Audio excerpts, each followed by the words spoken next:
Hey folks, it's Mike Reynolds with Maine. This is another Storytime hour for September 16th, 2025. It's been about 5.5 years of doing these. They're incredible. We're trying to start an archive channel on YouTube to archive the last about 2 years. We missed one Storytime this spring. It just got deleted. Facebook has a new policy now that the live videos only last for 30 days, unfortunately. So we're going to, the plan is to be putting the last 2 years of videos, which have been downloaded, onto YouTube. Hopefully that will be taken care of in about a week and 10 days. And then if we can get enough viewers, we could do a YouTube live stream and a Facebook live stream, but that's probably too much to ask right now. I don't have the technology. Really, I don't want to worry about that right now. My life is way too crazy just trying to get my main care stuff renewed and my license stuff in, and stay above water with all this stuff going on. Plus, it's a weird time of year. I mean, we have 9/11, which literally happened like halfway. It's been 25 years. I'm 50 years old. I'm 51 years old. It's like, who would have thought that was half a lifetime ago? And, with the shooting in Lewiston, which is basically my hometown, the second anniversary is literally on my friend's birthday. And I was, basically rear car driven by our Subaru between Justin Time and Spengy. We were out trying to get liquid laundry detergent and saw a shooting. And speaking of that shooting, the survivors, I'm not one of them. I don't have any connection. I mean, I knew some of the people who were killed. I knew friends. Several were friends and friends and friends of friends. The story is just horrific. But there's going to be a huge lawsuit against the federal government, including the Army, against for failing to prevent the shooting. And there was like 25 plus times, over 2,000 times, I think they have stopped the shooter from doing what he did or taking his guns away. He was certifiably insane at the time of the shooting. He had concussion injuries or with CTE. And it's just really sad that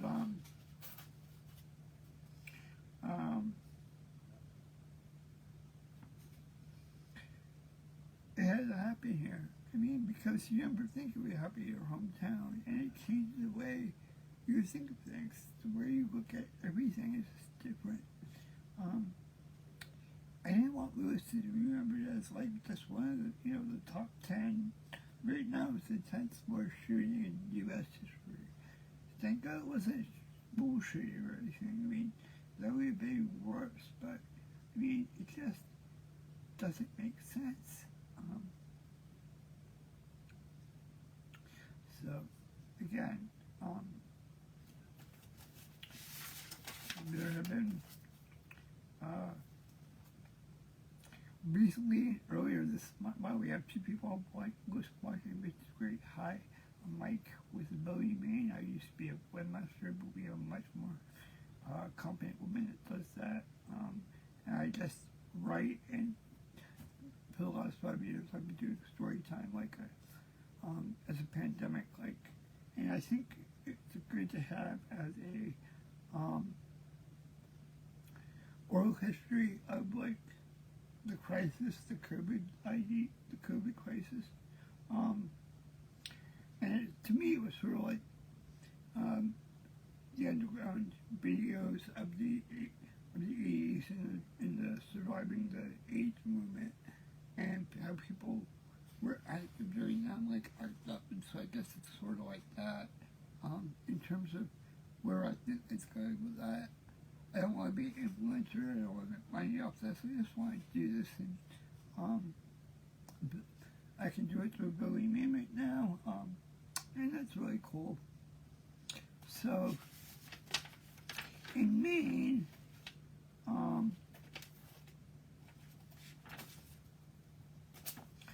Donnie's transportation, there have been some issues with Maine Care and transportation, and Maine Care, if you have problems getting to your appointment and you're in the Down East area, especially, I think it's, you have gotten an email, I'm sure you have known by that, but just contact the HHS. There was an email sent out. They are still paying for transportation for individuals to get to appointments. So that's something to be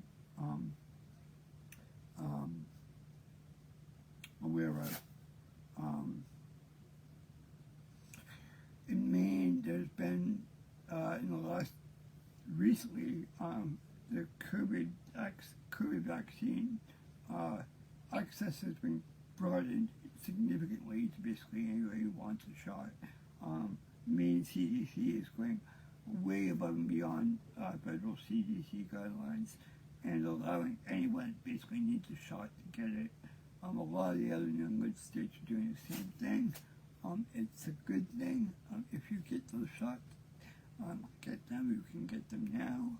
I believe they're out. And that's good because RFK Jr. really cut back on who can get the shots, even who pays for the shots now, because of the way they're, because of the CDC, federal CDC guidelines. I've read online that people are having a hard time getting their health insurance to pay for a COVID shot. In private insurance, I'm not sure about how that is with public insurance, but you may want to have to check that out. I'm pretty sure Medicare covers COVID vaccines. I'm sure it's probably Medicare or one of those types of things. It's really convoluted.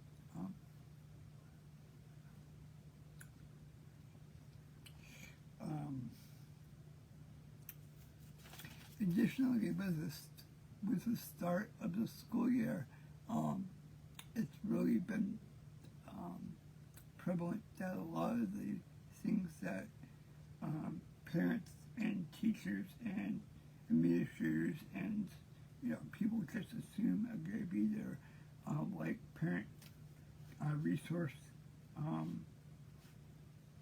centers for for children with special needs. The Trump administration cut all the funding for all those extracurricular, non-essential needs, and a lot more of the funding is going towards charter schools, and it's just really kind of sad. But yeah, there's been a lot of cuts to teacher training and special ed, and everything. That is just beyond words, like horrible to even get into.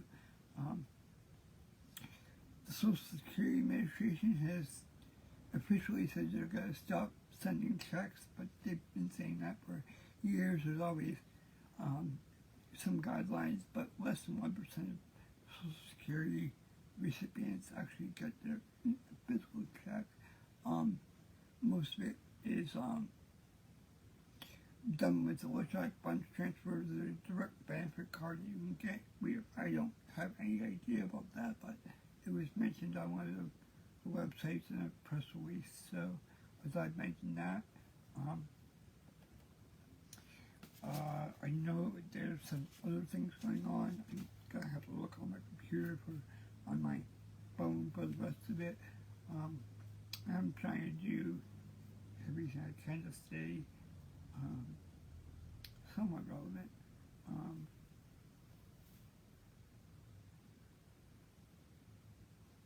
And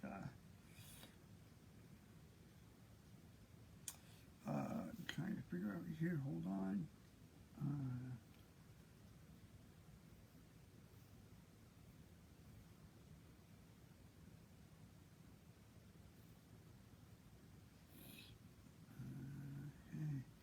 And I know that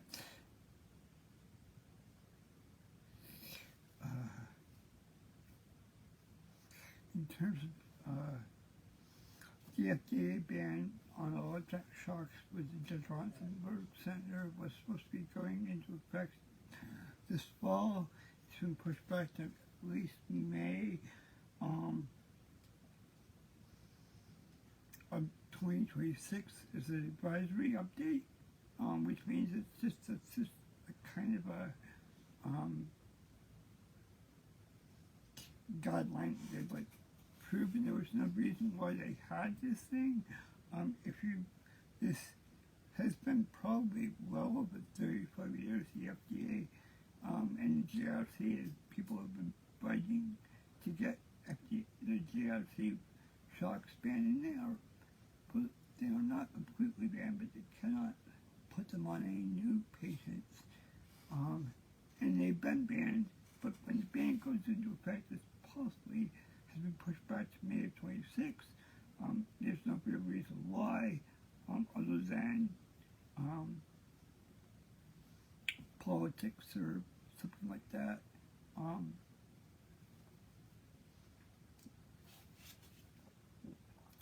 In pop culture news, Why Can't Patrice Get Married, which was a documentary film about the marriage penalty and people with disabilities who are on SSI or SSDI, won an Emmy Award for its as a documentary. It's streamed on, I believe, Disney and Hulu. And I've heard it's a really good movie. I haven't seen it yet. I've seen an extended trailer. It was really kind of incredible. I've heard nothing but stellar reviews from it, so that's great. If you want to comment and say something, let me know who you are watching. That's great. It's sometimes hard to figure this all out and figure out what I'm trying to talk about all the time, and I do everything I can, and sometimes that gets really overwhelming. But I think I've got this. I want to look at Disability Rights Center. They have a Disability Rights Maine has a new event going on.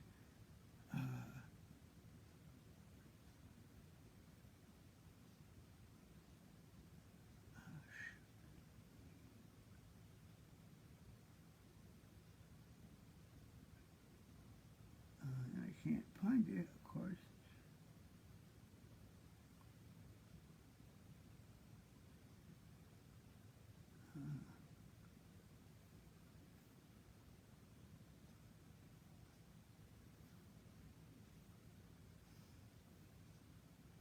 Hold on.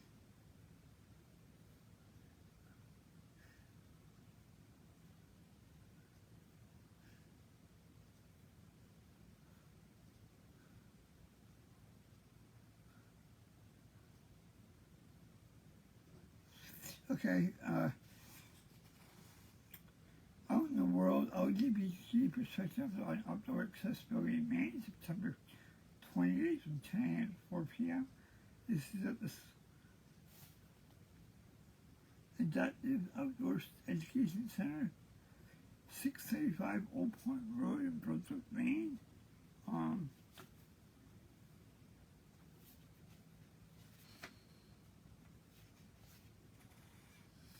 And you can register for it at queerme.org events out in the world.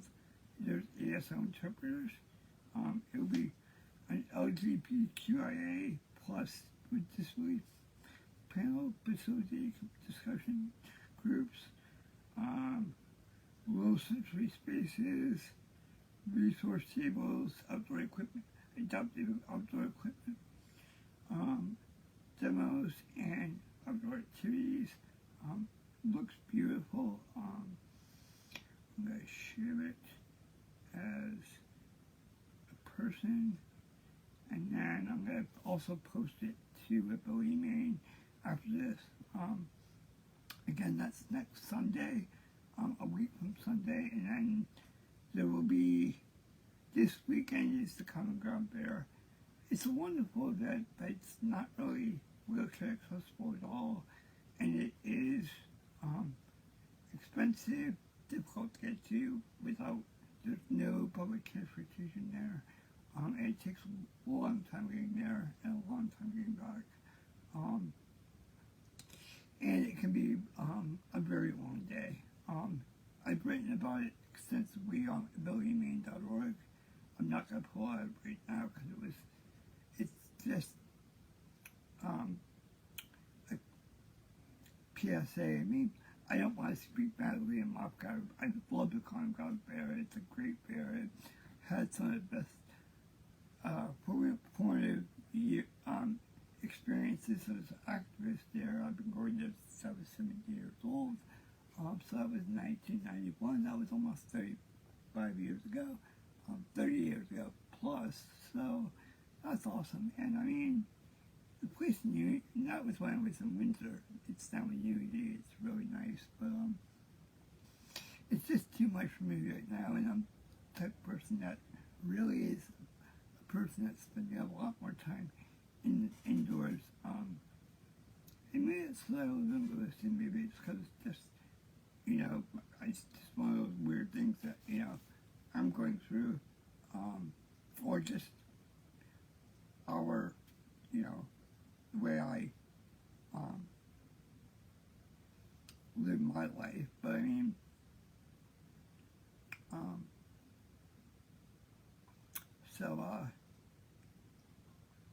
there was, I'm trying to think. I have some other information.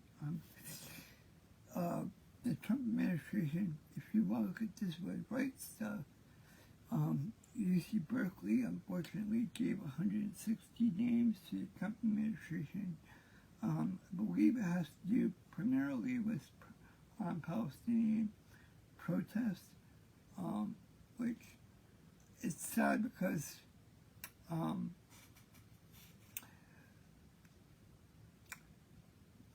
the University of California, Berkeley is a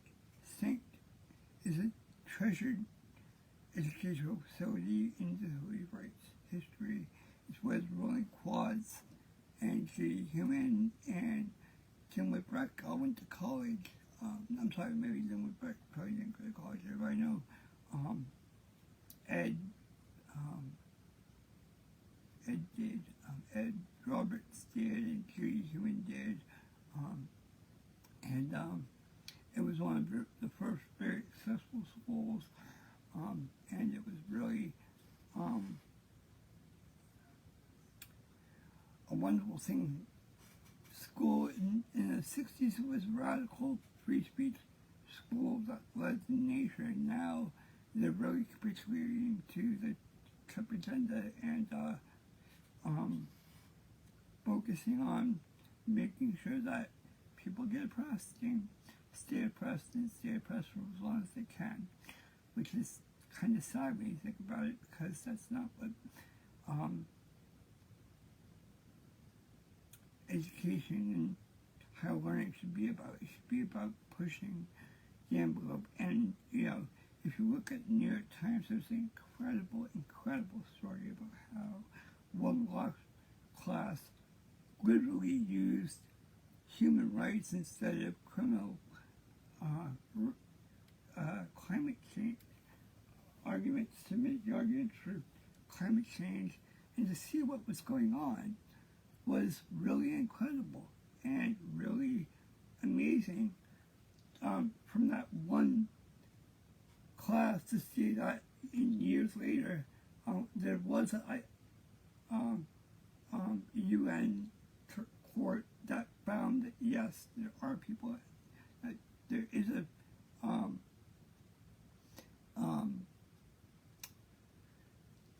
reason to say to people, you need to, handle your greenhouse gases. It's a human rights issue. People don't deserve to live in, hotter weather, and whether that's getting worse, and whether, winter's not going to be worse. I've never, 2 years ago, we never lived in, a place where it was negative 40 below before. That happened in 2023 here. And, our storms are getting worse. They're lasting longer. They may not be as long, but, we haven't had much.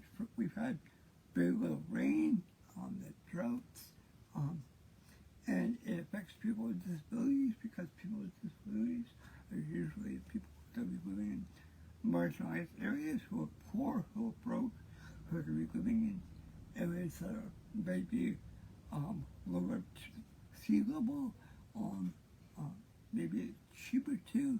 Certainly in other, developing countries that are closest to being, affected by climate change. They don't seem to have the same GDP as, the people that are not. So it's definitely a case of haves versus have-nots, which seems to be like everything in this society. And it's frustrating, and it's scary, and it's terrifying because you don't know what to do. There's just so much going on, and it seems to be such a barrage of people all the time coming at you with issues and issues, and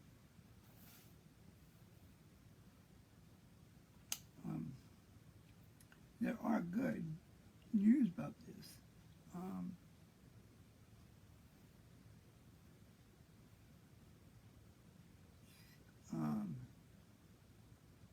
And trying to explain.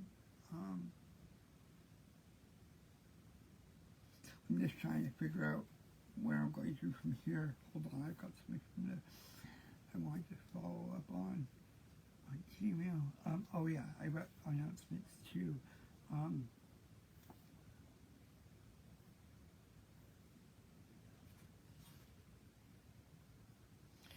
On Thursday at 4 p.m., there will be a state status update at Patients' Right Action Fund.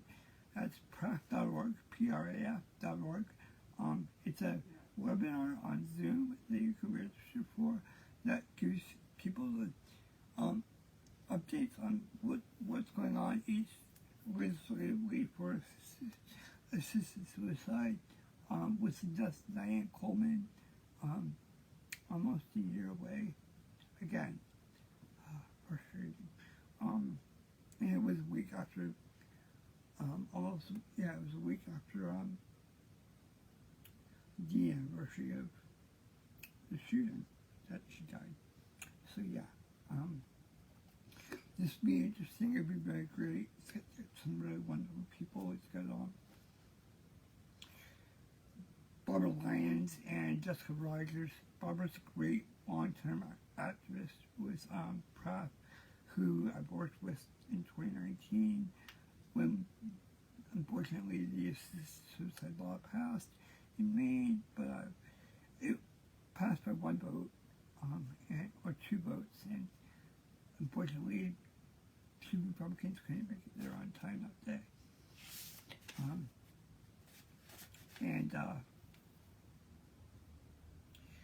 Additionally, my last thing, because it just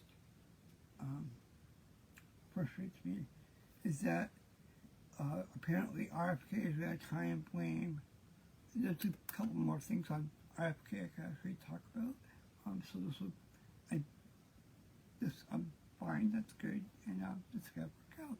So RFK is trying to blame acetaminophen for the rise in autism, which doesn't even make sense. I don't know if it's been studied. I know that people take acetaminophen so much that it's in everything. It's in a lot of different meds. It's considered a safe medicine. It's like ibuprofen, but it's not. So it's different. But yeah, basically Tylenol, which is the brand name of acetaminophen, is what RFK Jr. is going to try and say with his next autism thing. He's going to try and make a link with that. He's also going to try and start another study, and it's weird to say is that he has people who wrote the actual debunk studies on autism working for the CDC now in the research part of the CDC, basically for people basically recording their own research, which was flawed, to try and say that new research proves that their old flawed research works, which is, I think it was New York Times had a really long piece about it, and it was just absolutely ridiculous that we're allowing this kind of incompetence to go on, but it's just, those monies can be used for so much more important things. I mean, people are dying throughout the world. I mean, people, the Trump administration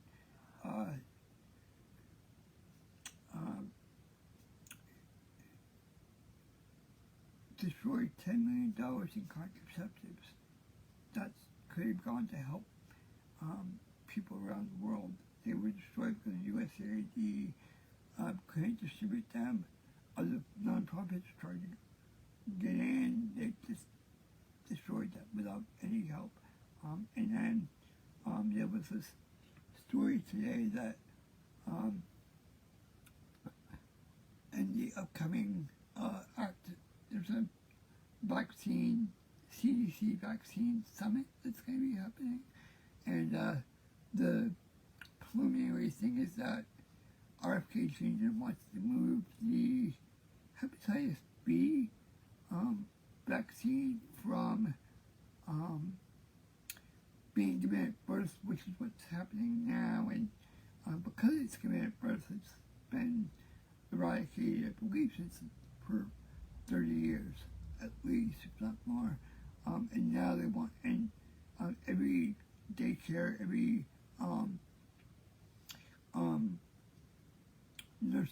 nursery school usually requires the hepatitis B vaccine to get rid of it.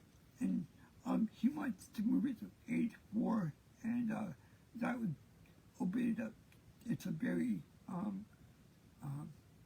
virulent vaccine. It does a lot of, it works quite a bit,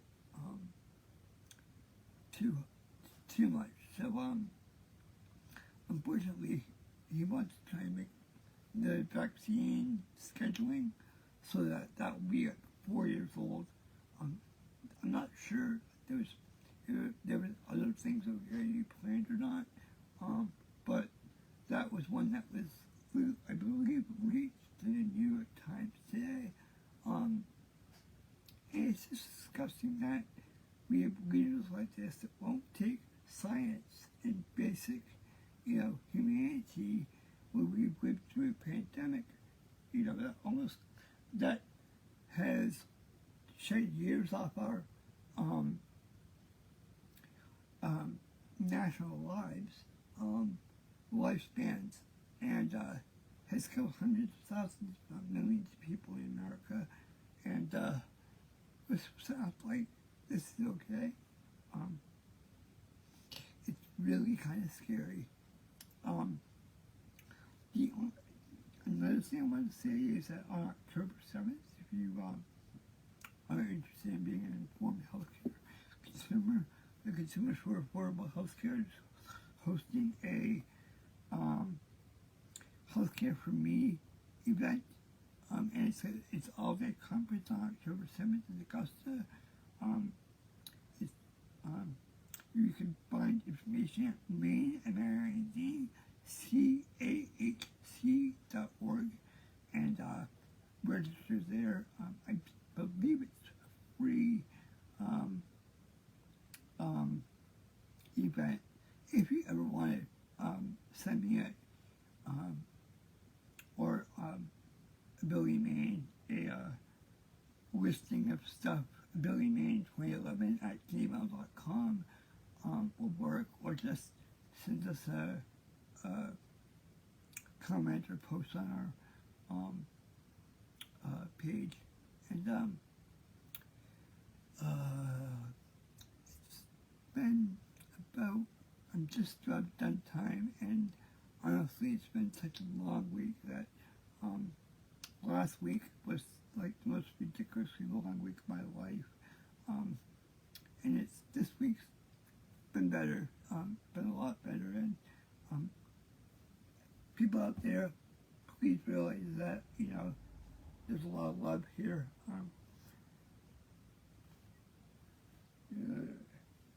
Spastic love.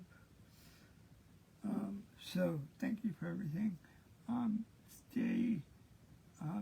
This is the 420 story hour, but we're really just trying to get this done as soon as possible because we have a lot going on today. It'd be easier just to get this done and over with, not because we don't have any more work. We actually do have. We did cover everything today, and we'll probably talk more about this at some point, and we'll hopefully be back either late next week or early the week after, just because I'm going to be trying to spend a lot of time working on getting the videos for the last 2 years to YouTube, and happy Rosh Hashanah to all those people who will be celebrating it next week, and have a great week have a great time until I happy to do one of these again, and keep good thought. Peace.